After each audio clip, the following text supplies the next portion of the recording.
Le premier sujet, c'est le logement. Pourquoi le logement? Comment peut-on parler de projets, mesdames, messieurs, à des millions d'euros? Alors, on va vous parler d'argent, de subventions. Voilà.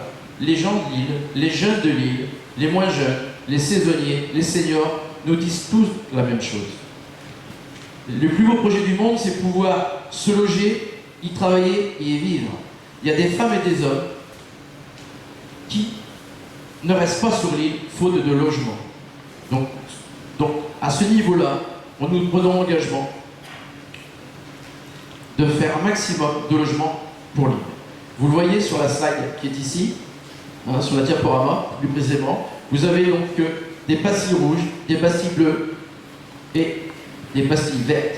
Concernant ces pastilles, ça représente des parcelles de terrain que nous avons acquises depuis des années. Je dis bien que nous, oui nous, car j'ai contribué, mais certaines personnes qui sont à ma droite ont aussi contribué par le biais de commissions à effectivement acheter du foncier pour les générations futures. Et si demain, on peut maintenir une population, si demain on veut que nos jeunes et nos moins jeunes puissent se loger, encore faut-il avoir du foncier. Donc vous le voyez, on a la volonté de faire du locatif à l'année et de l'accession à la propriété. Vous avez 2 pastilles sur Saint-Sauveur, une à proximité de l'église, une autre à la passe d'Erieux.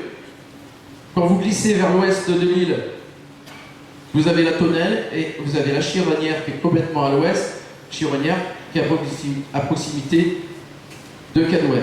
Souvent on pose la question, oui du logement, mais est-ce qu'il y a des parcelles? Oui, je vous ai dit, on a investi dans les parcelles nues, on dispose plus de 4 hectares. Donc vous voyez, on a quand même de la surface. Dans les pastilles bleues, on le fera dans un second temps. Évidemment, pour des raisons budgétaires, on va étaler tout ça dans le temps. L'important, c'est d'aller quand même assez vite pour qu'on n'attende pas 3 ans, 4 ans, 5 ans pour pouvoir construire des logements. Les pastilles bleues, vous en avez donc au Moulin-Magour, vous en avez la Belle Poule, vous en avez rue des Eaux et vous en avez également au Bossilles. Dans le cadre du logement, il y a aussi le logement saisonnier. Beaucoup de commerçants nous ont fait le témoignage suivant. Comment peut-on ouvrir du commerce si derrière, voilà, il y a malheureusement, on le voit au niveau démographique, on a une population vieillissante, mais aussi nous avons fait peu d'enfants ces 10 dernières années. Donc on est obligé de faire appel à une main-d'œuvre extérieure. Et cette main-d'œuvre extérieure ne demande pas mieux de travailler, que ce soit la moyenne saison ou la haute saison, encore faut-il se loger.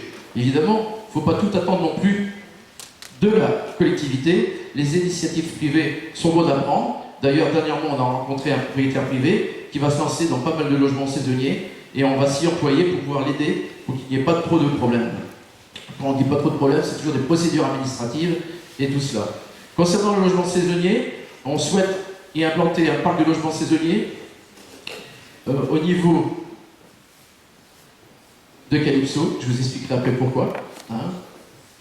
On souhaite aussi implanter des logements saisonniers au niveau des Bossy et d'autres endroits.